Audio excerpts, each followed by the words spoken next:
अरे गगन उठो, कुछ आवाज आ रही नीचे से। गगन,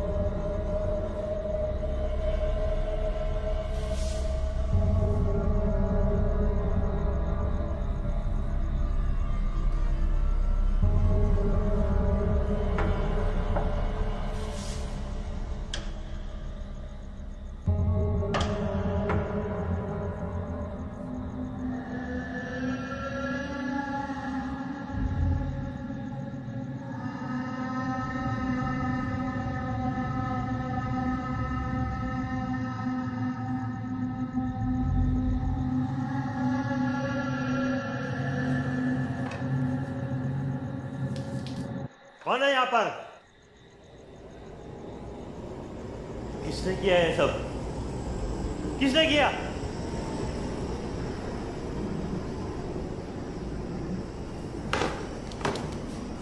दरवाजा तो बंद है। ये कौन है यहाँ पर? बाहर निकल।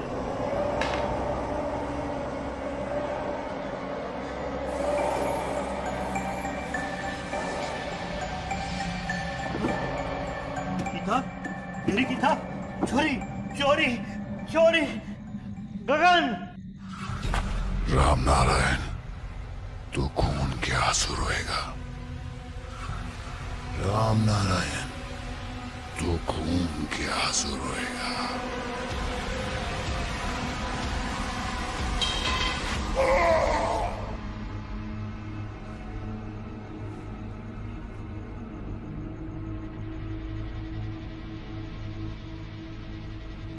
क्या हुआ पापा? पापा? पापा? पापा ये कैसे हुआ पापा? खून के आंसू, खून के आंसू।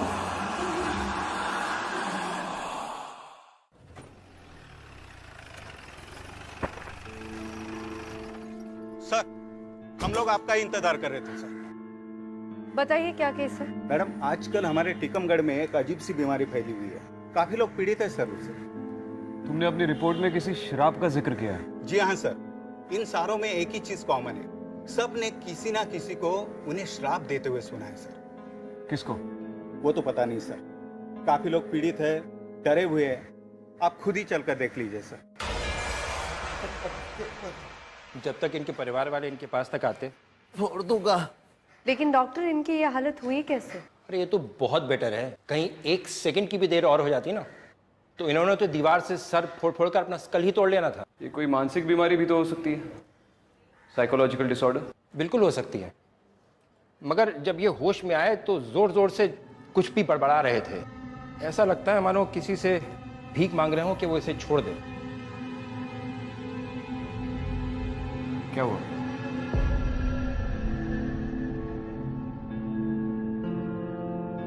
कुछ नहीं। वैसे डॉक्टर, ये आपके रेगुलर पेशेंट? जी नहीं, आइए मैं आपको एक मरीज और दिखाता हूँ।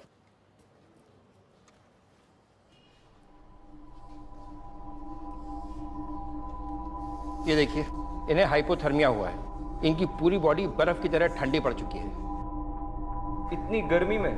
जी हाँ, जब ये कोलैप्स हुए तो इतनी गर्मी में भी ये एक स्टोव के साथ लिपटे हुए थे।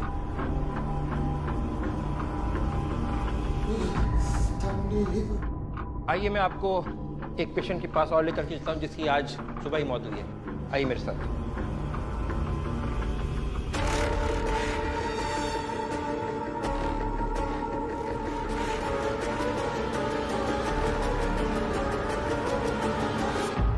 इनके शरीर में जहर था।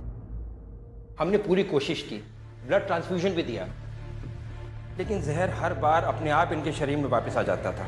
इनका बचना मुश्किल था। डॉक्टर, इस तरह की बीमारी वाले पेशेंट्स आपके पास कब से आना शुरू हुए थे? यही कोई एक हफ्ते से।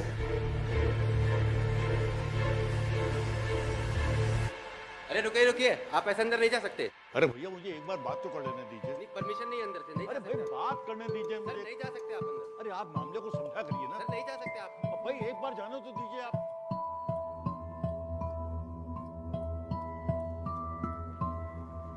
देखा सर, मैंने पहले ही कहा था आपको, इन सब को किसी ने श्राप दिया हुआ है। कोई है जो इनके कानों में फुसफुसाता है सर। खून के आंसू रोएगा तू, ऐसा सुना था राम नारायण जी ने उनका देहांत होने से पहले। और वो हाइपोथर्मिया वाला पेशेंट है ना सर, तेरी छाती ठंडी पड़ जाएगी ऐसा सुना था उसने। और वो जिसका सर फटा हुआ है, उसे किसी ने कहा था कि तू सर पटक पटक के मरेगा। अदिति, भाई आप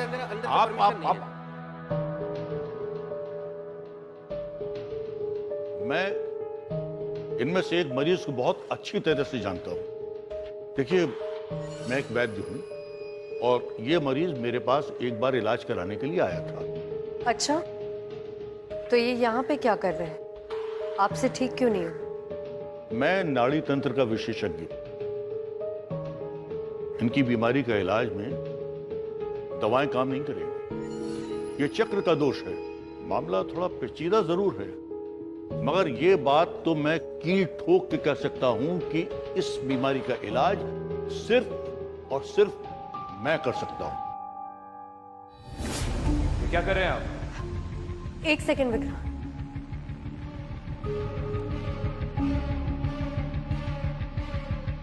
आप में और मुझ में एक बात तो समान है, आप और मैं उन चीजों को बखूबी समझ सकते हैं जिन्हें एक आम आदमी नहीं समझ सकता। अरे ये कौन अंदर आ गया? निकालो इसे बाहर।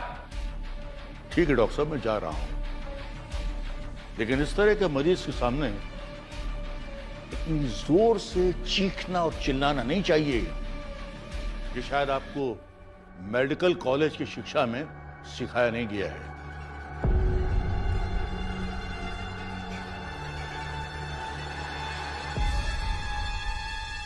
विक्रांत, इस शहर पे कोई खतरनाक साया है जिसे हमें रोकना होगा, वरना बहुत सारे लोगों की जिंदगी खतरे में पड़ सकती है।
मकसद पूरा करने का वक्त आ गया है। मुझे सिर्फ शक्तिशाली बनना है, तुम्हारा गुलाम नहीं। और इंसान इन शक्तियों का गुलाम है। नहीं, नहीं।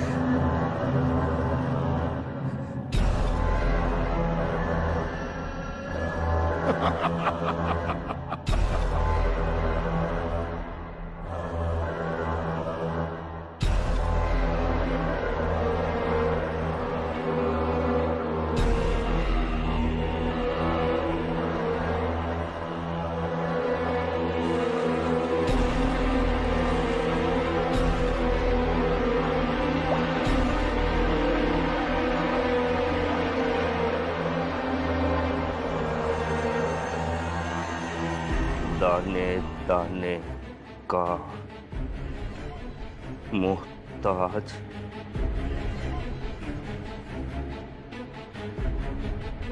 दाने दाने का मोहताज, दाने दाने का मोहताज।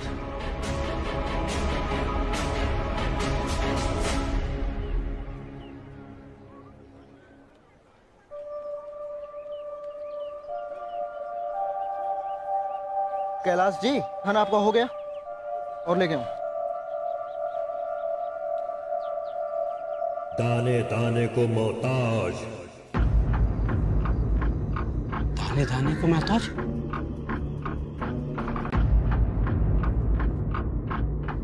दो प्लेट और लाना। दाने को मोहताज।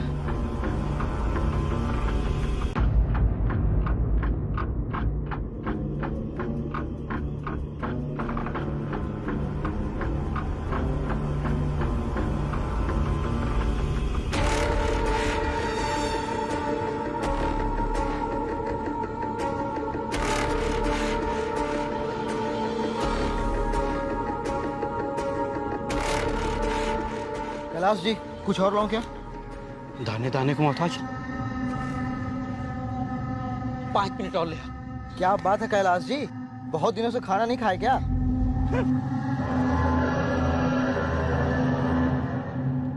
दाने दाने को मोहताज।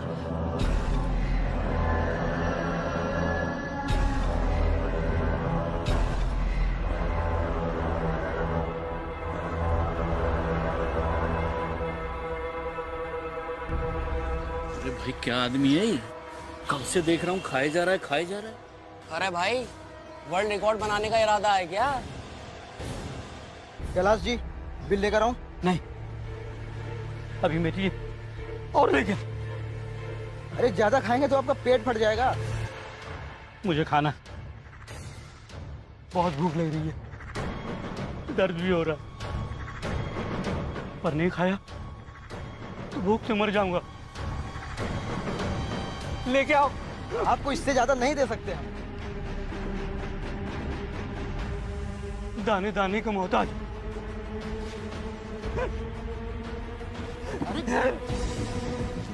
अरे कैलाश जी, अरे रोको यार इनको यार कोई।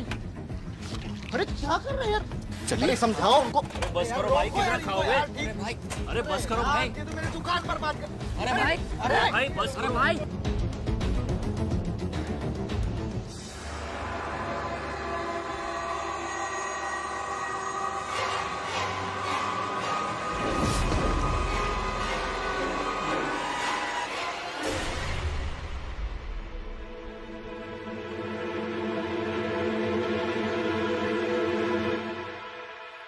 साहब, कैलाश जी हमारे पुराने कस्टमर थे।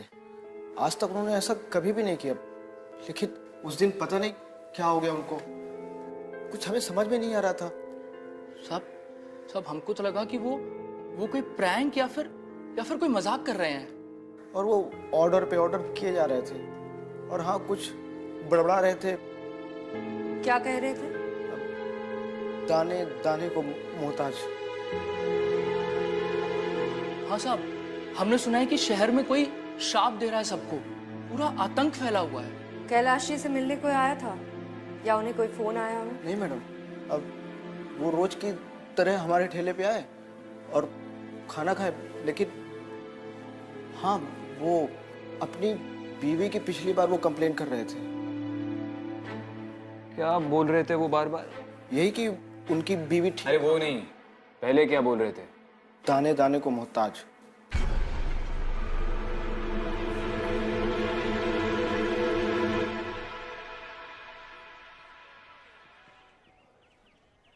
भोपाल से कैलाश अवस्थी की फॉरेंसिक्स रिपोर्ट आई? नहीं सर, लेकिन सर यहाँ ड्रग्स से संबंधित कोई प्रॉब्लम नहीं है। ऐसा कोई केस भी रजिस्टर नहीं हुआ है सर। हाँ, कभी कभार शराब पीकर लोग छोटा मोटा झगड़ा फसाद करते हैं बस। हेलुसिनेशन सिर्फ नशीले ड्रग से नहीं होता है, ये मेडिकली प्रिस्क्राइब ड्रग का मामला भी हो सकता है। श्रीवास्तव, यहाँ पे कभी कोई हॉस्पिटल से दवाई चोरी होने की कंप्लेन आई है? ये एक बहुत ही छोटा सा शहर है सर, अस्पताल भी एक ही है। ऐसी कोई घटना हुई होती तो सबसे पहले उसकी खबर हमें मिल जाती।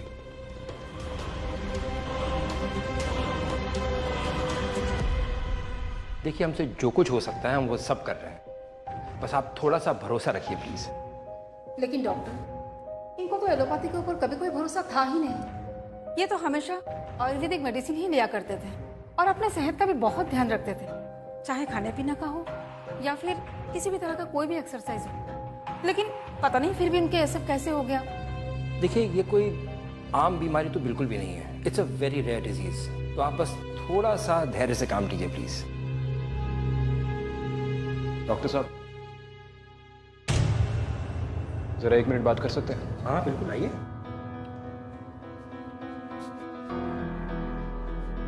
मुझे बताइए, आपके सारे पेशेंट्स की मेडिकल हिस्ट्री में उन्हें कोई ड्रग प्रिस्क्राइब किया गया हो जिसके साइड इफेक्ट्स हो सकते हैं, या उनकी ब्लड टेस्ट में कोई प्रिस्क्रिप्शन ड्रग के ट्रेसेस पाए गए?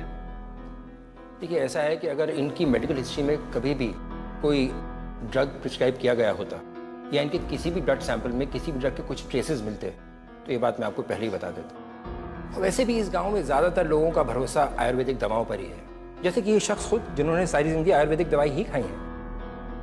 और एक इम्पॉर्टेंट बात और, किसी भी ब्लड सैंपल की रिपोर्ट से ये पता लगाना बहुत ही मुश्किल है कि उसमें कौन सी आयुर्वेदिक दवा है। Thank you doctor. आयुर्वेदिक दवाइयाँ, कुछ याद आया? तुम्हारा इशारा उस वैद्य की तरफ है। याददाश्त अच्छी है तुम्हारी। हाँ,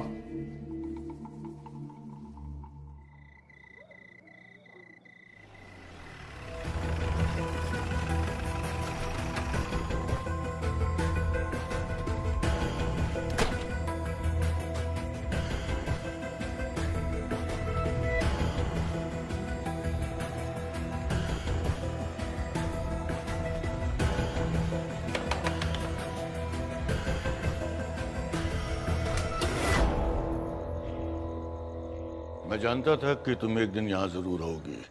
अच्छी बात है। श्रीवास्तव, शुरू करो। Yes sir.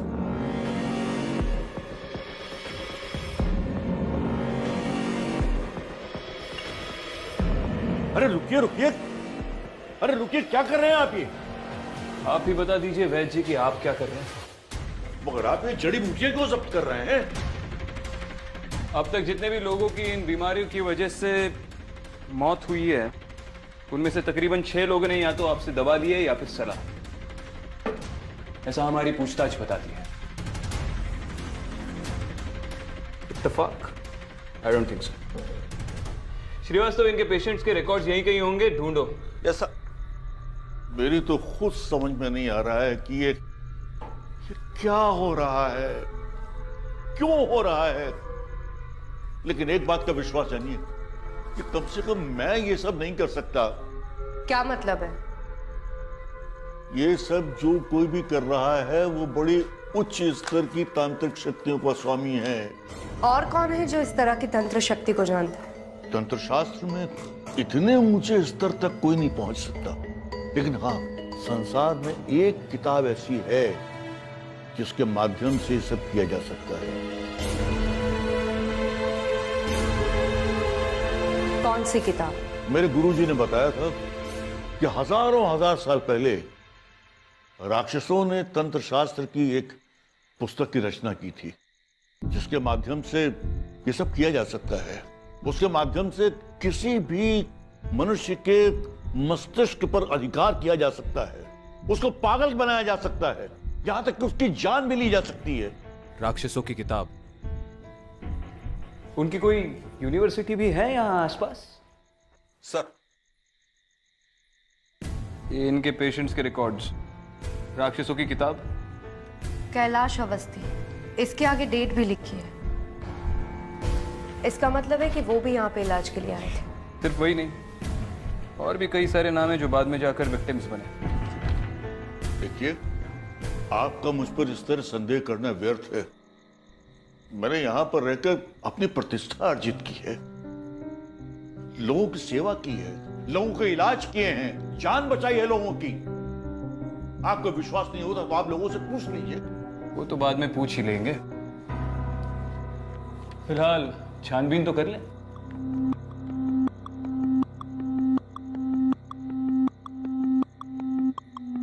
ये तो रामनारायण के दुकान की स्टैंप है ना? रामनारायण तो वही है ना जिसकी आंखों से खून निकला था। और ये रामनारायण वही है जिसकी पहले मौत हुई है, सबसे पहले। और आप ही पूरे गांव में बोल रहे हैं कि ये किसी का श्राप है, और ये बोल बोलकर आप अपनी ये जड़ी बूटी वाली दुकान चला रहे हैं। काफी फायदा उठा चुके हैं आप इस बात का अब तक, वैद्य जी। विक्रांत, एक सेकेंड।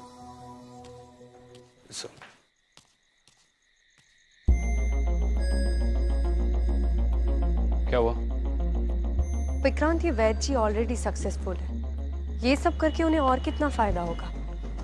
वैसे भी इस गांव के बहुत सारे लोगों ने श्राप की बात कही थी। मुझे लगता है कि हमें उस राक्षस की किताब वाले एंगल को प्रूव करना चाहिए। बिल्कुल करना चाहिए अदिति। देखो, भले ही इस वैद्य ने इन सब का कत्ल ना किया हो, लेकिन उसका इस सब से कोई ना कोई ताल्लुक तो है। उसे ऐसे तो नहीं छोड़ सकते ना।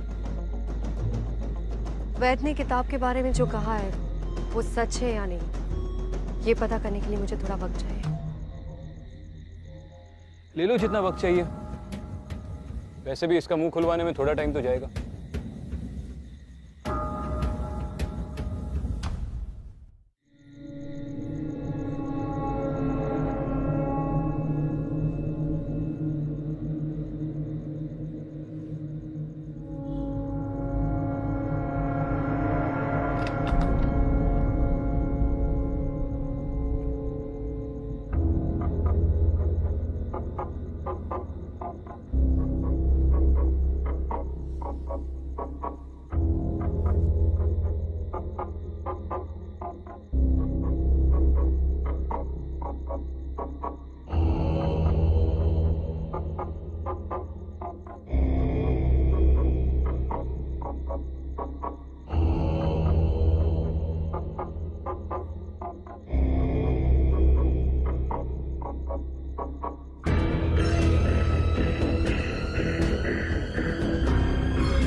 कौन है आप? मैं एसपी अदिति शर्मा हूँ। तुम कौन?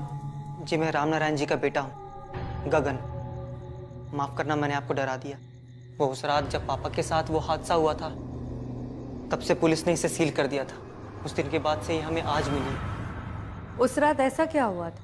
पापा ने बताया कि एक आदमी आया था एक किताब ढूंढने के लिए, और ऐसा कहते ही वो गिर पड़े और उनकी आंखों से खून बहने लगा, और वो चिल्ला रहे थे, तो खून के आंसू रोएगा, तो खून के आंसू रोएगा। उस किताब में ऐसा क्या था? यही तो मैं जानना चाहता हूँ, क्योंकि वहां सारी किताबें बिल्कुल पुरानी और सस्ती है। हाँ, एक किताब थी, बड़ी अजीब सी थी, और हमने वो लॉकर में रखी थी। मतलब अभी कहाँ है वो किताब? जब मैं यहाँ आया तो वो किताब गायब, लेकिन उसकी एक फोटो है मेरे पास, मैं वो दिखा सकता हूँ।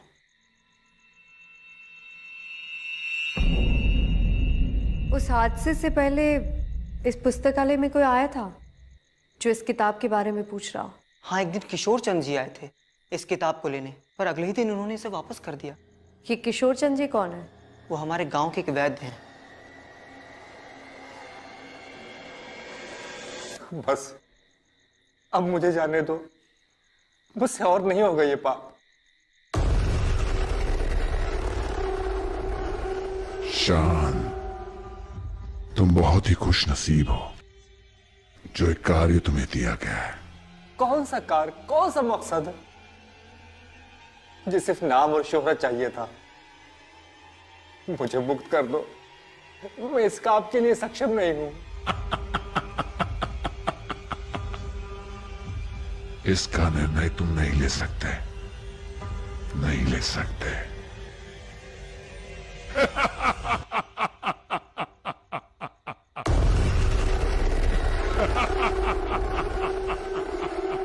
चलिए वैद्य जी, अब एक एक करके बताइए हर एक जड़ी बूटी के बारे में, कौन सी कब किसे दी, सब कुछ। अब यही बोलेंगे या फिर मैं कोर्ट से ऑर्डर निकलवाऊं और आपको हवालात में बंद कर दूं? देखिए, इन जड़ी बूटियों में कोई भी नशे वाली चीज नहीं है।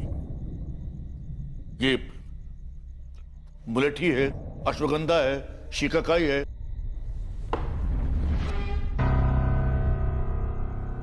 आप पर कोई बहुत बड़ी विपत्ति आने वाली है।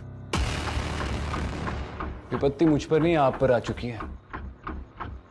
अब आप खुद की नाड़ी पकड़कर बैठिए, सोचिए कि आपने क्या किया है।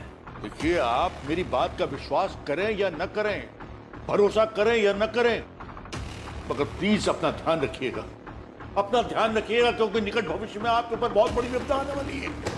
यही बिठा के रखिए इसे रात भर, सर दिमाग ठिकाने आ जाएगा। पर ध्यान रखिएगा अपना, विपदा से। बैठिए आप, बैठिए। हाँ अदिति, किताब के बारे में कुछ पता चला? नहीं, लेकिन एक और वैद्य के बारे में पता चला। किशोर चंद वो राम नारायण की दुकान पे गया था एक किताब लेने, लेकिन अब वो किताब गायब है। नाम क्या है उस किताब का? किताब का नाम तो नहीं पता, लेकिन उसका कवर देखा है मैंने। फोटो है मेरे पास, सेंड करती हूँ। ठीक है विक्रांत, मुझे लगता है कि उस किताब का राज हमें किशोर चंद से ही पता चल सकता है। एड्रेस है मेरे पास उनका। ठीक है, अपना लोकेशन सेंड करो, मैं तुम्हें पिकअप करता हूँ। ठीक है।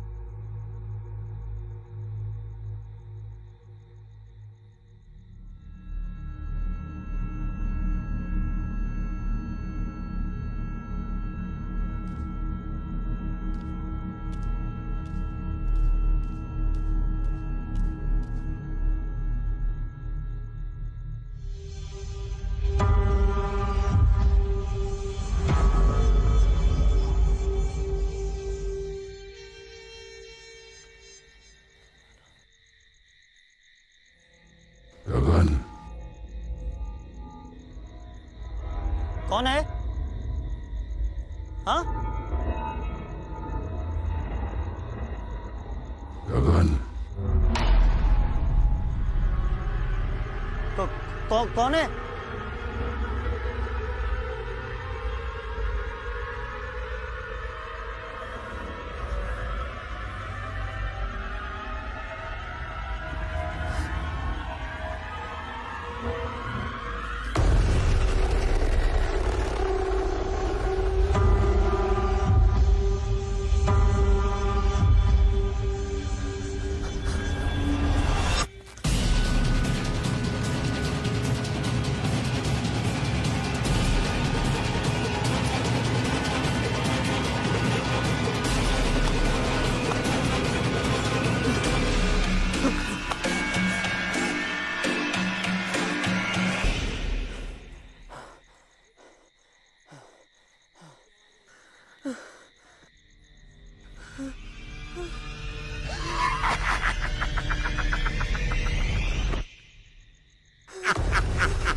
तू कीड़े की तरह कुचल कर मरेगा। तो कीड़े की तरह कुचल कर मरेगा। तो कीड़े की तरह कुचल कर मरेगा। तो कीड़े की तरह कुचल कर मरेगा। तो कीड़े की तरह कुचल कर मरेगा। तो कीड़े की तरह कुचल कर मरेगा। तो कीड़े की तरह कुचल कर मरेगा। तो कीड़े की तरह कुचल कर मरेगा। तो कीड़े की तरह कुचल कर मरेगा।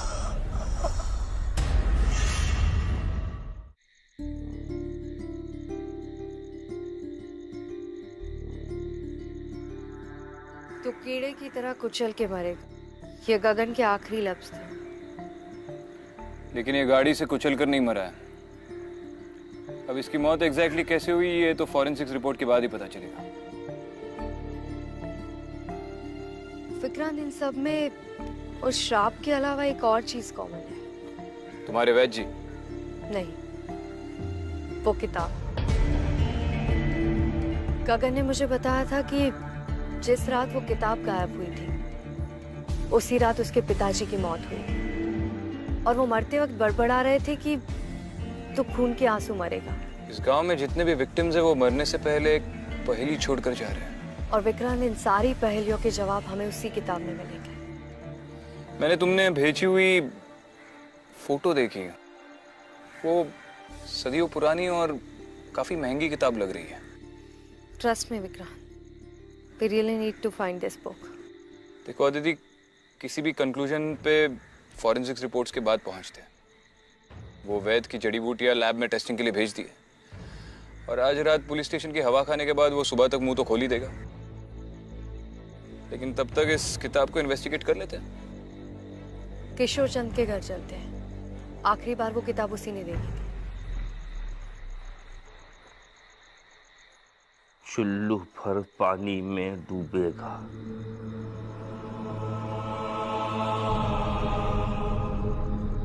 चुल्लू भर पानी में डूबेगा।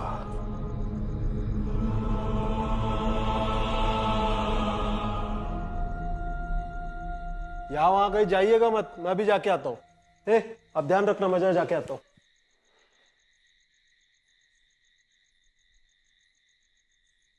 चुल्लू भर पानी में डूब मरो।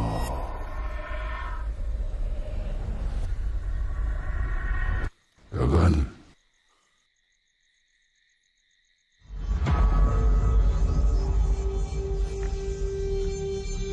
अरे क्या हुआ चाचा? चाचा क्या हुआ? किससे डर रहे हो? वो क्या कुछ भी तो नहीं है वहां पे? चुल्लू, आइए बैठिए यहाँ, बैठिए आप, बैठिए, बैठिए। मैं बैठा हूँ यहाँ पे, कुछ भी तो नहीं है यहाँ पे। किस चीज से डर रहे हैं आप? कुछ भी नहीं है वहां पे, बेवजह घबरा रहे हैं आप।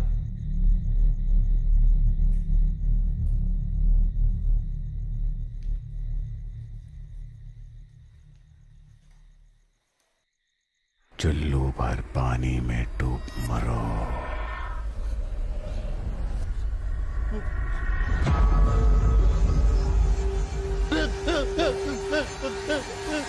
क्या हुआ? क्या हुआ? क्यों डर रहे हैं आप? मुझे मार डालेगा। कुछ नहीं, कोई नहीं मारने वाला आपको। चुल्लू भर पानी में। नहीं, अरे पकड़िए, पागल। लगता है इन पागल हो गए, इनको अंदर डालो। लोग मार डालेगा। छोड़ो।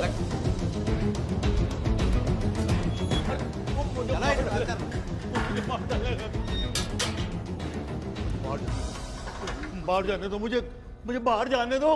वो मुझे मार डालेगा।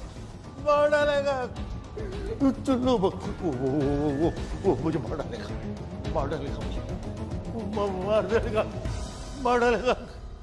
वो मुझे मार डालेगा वो मुझे चुल्लू पर पानी में मार डालेगा मुझे मार डालेगा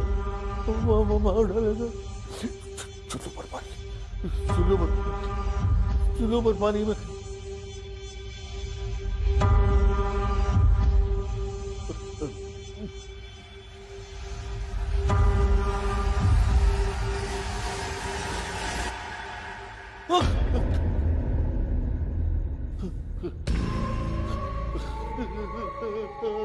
चुल्लू भर पानी में डूब मरो।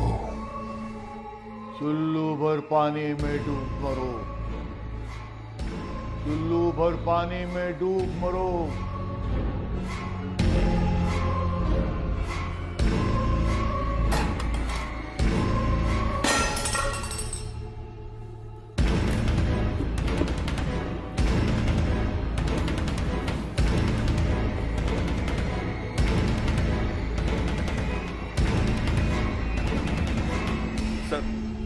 हाँ बोलो श्रीवास्तव। एक प्रॉब्लम हुई है सर। बोलो क्या हुआ? वो प्रजापति वैद्य जेल में मरी हुई हालत में पाया गया सर। क्या? ठीक है, वही रुको, हम आ रहे हैं। क्या हुआ? किशोर चंद के पास बाद में जाते हैं। वैद्य की पुलिस स्टेशन पे मौत हो गई है। चलो।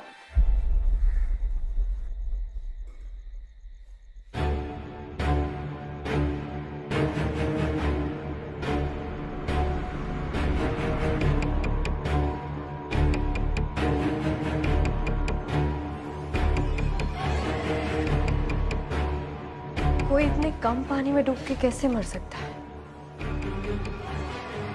कौन आया था यहाँ पे?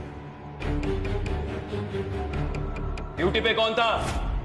सर मैं था, और यकीन मानिए यहाँ पे कोई नहीं आया था। सो रहे थे तुम बाहर? विक्रांत, ये सब कुछ उस किताब की वजह से हो रहा है। अगर इन सब के पीछे वो वैद्य जी होते तो वो खुद क्यों मरते? मैं कह रही हूँ ना, वो किताब और किशोर चंद, उन दोनों का इससे कोई ना कोई कनेक्शन है। किशोर चंद? वो तो एक वैद्य है। आप जानते हो उन्हें? हाँ, लेकिन किशोर चंद इतने बड़े वैद्य नहीं जितने कि प्रजापति थे। लेकिन किशोर चंद ने तो वो किताब वापस कर दी थी ना। और अगर किशोर चंद ने प्रजापति को मारा भी है तो भी जेल के अंदर घुसकर कैसे मारा? वो नहीं पता, पर विक्रांत, उस किशोर चंद से हमें कोई ना कोई बड़ी जानकारी जरूर मिलेगी।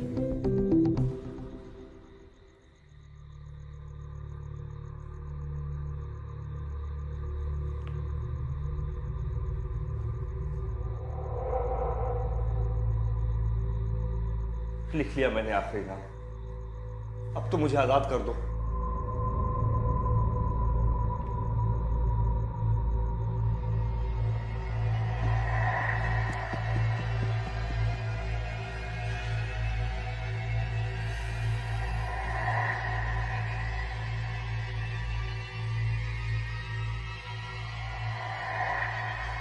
जाओ, अब तुम आजाद हो।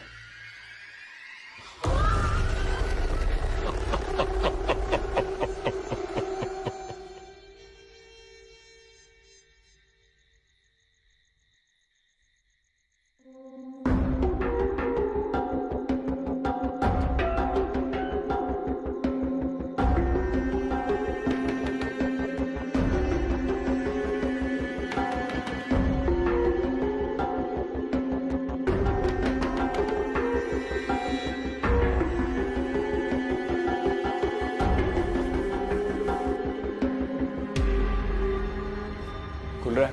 नहीं। हटो।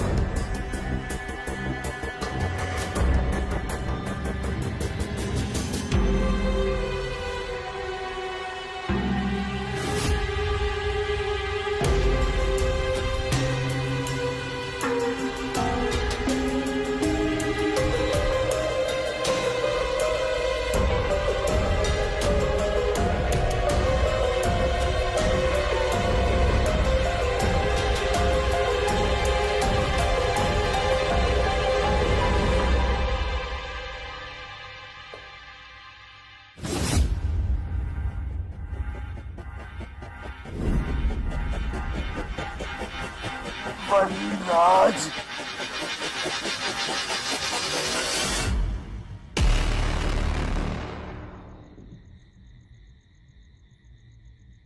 वनराज,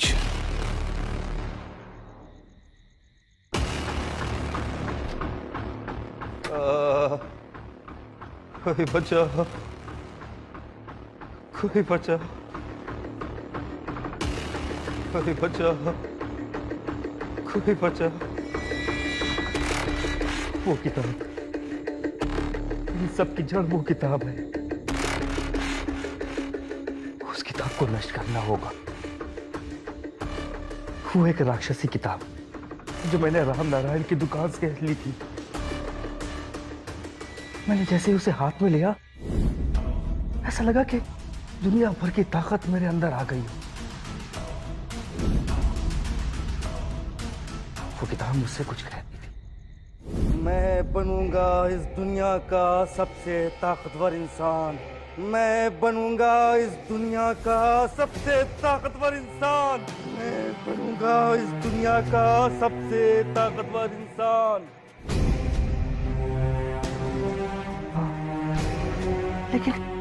लेकिन क्या? लेकिन फिर अचानक से कुछ मेरे साथ अजीब सा होने लगा। मैं उस किताब को वापस कर आया, फिर पता नहीं वो किताब वापस कहां से मेरे पास आ गई। और साथ में आया वो राक्षस जिसने मेरे शरीर पर धीरे धीरे कब्जा कर लिया। उसे मेरा खून चाहिए, उसे मेरी आत्मा चाहिए। मुझे बचा लीजिए। किससे? किसकी बात कर रहे हैं? वो पीली आंखों वाला वनराज।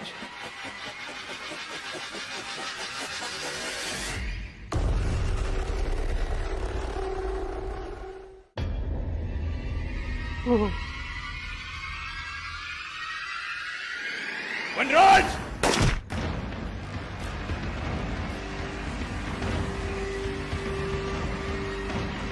रुक जाओ वनराज!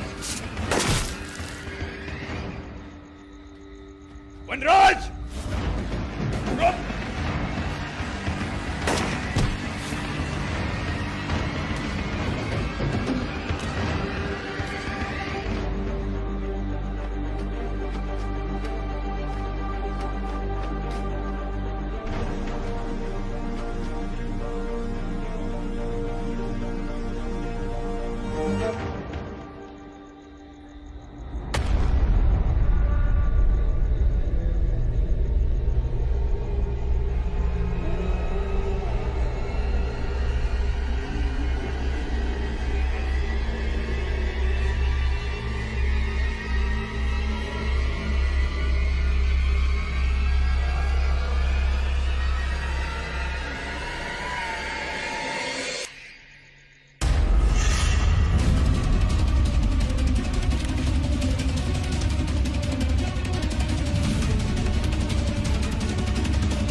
विक्रांत!